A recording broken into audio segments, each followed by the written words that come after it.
On Monday I'm going into Kirklees College to present on how to present, which is quite ironic. I'm going to give you 4 of the 8 tips that I'm going to present to the students.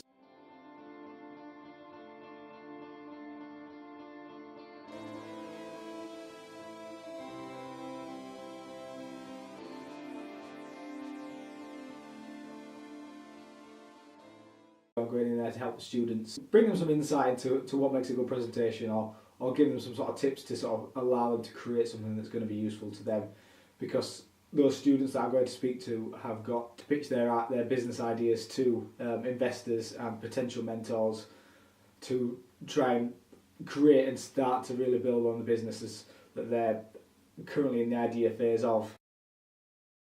Number 1 is to don't write too much. So this is like for the entire script of the presentation. Don't have too many words and don't make it too long.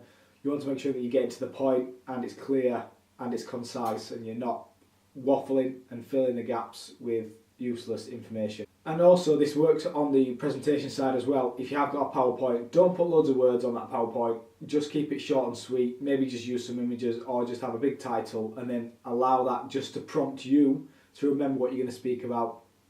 But don't fill your presentation with lots and lots and lots of words, because you want the people in the audience, whoever you're speaking to be engaged with you, not with the presentation that's possibly in the background or wherever it might be. So keep it simple, keep the text to a minimum, and if you can, avoid it altogether if possible.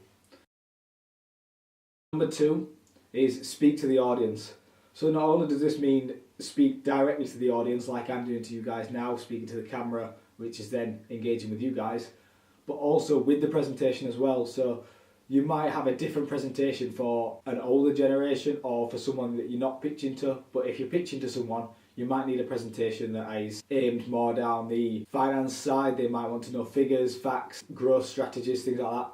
Whereas if you're just pitching to a friend or you're trying to sell your product to someone, you might focus on something completely different to what you'll do on this one. So just remember who you're speaking to and what they're looking for out of this presentation, and just make sure that you're adapting your words. Maybe your presentation itself might be different. I know if I've got different age groups that sometimes some bits work better with different ages than other bits. It depends where they are on the timeline of what I'm going to give them a presentation on. Number 3, bring the benefits. Always, always, always when you're presenting something to sell or to get people involved, in fact, sorry that was my phone. A bonus tip, in your presentation, don't have your phone on because it will beep and it'll be a distraction.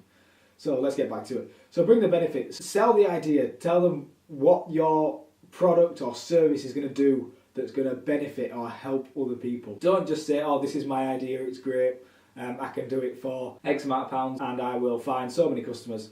Talk about how you're going to benefit those people that do use it. Tell them why the person you're trying to get on board will benefit from being on this side. So if you're a non-profit organisation, maybe you can reach out onto this will give back to the community and this will help people that are struggling in this situation or that situation. But really think about how you can sell those benefits and put those at the forefront of your presentation. The benefits is what's going to sell. If you can come in and right a lot of wrongs, then people are more likely to jump on board because they want to help people doing the right thing. Number 4, the final tip for today, is going to be make them remember. Not only are they going to have to remember what you were talking about, which is then leading back to number 1, where we talked about keeping it short and not having too many words, but also make sure that they remember you and why you were stood up there and what you were looking for. So make it clear. So if you're going up there to have someone invest in your company because you need the funds to start building your business, then make sure that that's clear so that they remember why you've done the presentation. So the easiest way to make them remember is just to remind them every now and then. Just put it back in again, so you might get halfway through your presentation. Just cut back and say, I'm trying to get an investment of £5,000, £10,000, whatever it might be. Just keep reminding them every so often. Obviously don't force it on them, don't be like, oh my god, I've just done one slide, let's remind them again. Just break it up, or just recap at the end, or if you're doing sections, recap it every section and just build on that cap. You might start with your idea and then you might go, okay, let's recap the idea, and then bang, then move on to the next stage and the next stage. Think about how you can build that reminder into your presentation in a genuine way and you're not trying to force it on anyone. But ultimately they need to remember who you are. So be different, be creative, and just go for it, guys. So those are the 4 tips that I brought I've got 8 for the students that I'm going to, and a few bonus tips as well, but obviously you have to be in that session to see it. So I hope that was useful for you guys. If it was, leave a comment, just let me know that it was useful, hit the like button, and if you think someone's going to need this information, send the link across to them, and hopefully that'll help them out in the future. Just remember guys, always got to keep learning, and I look forward to helping you guys out. So until then, peace.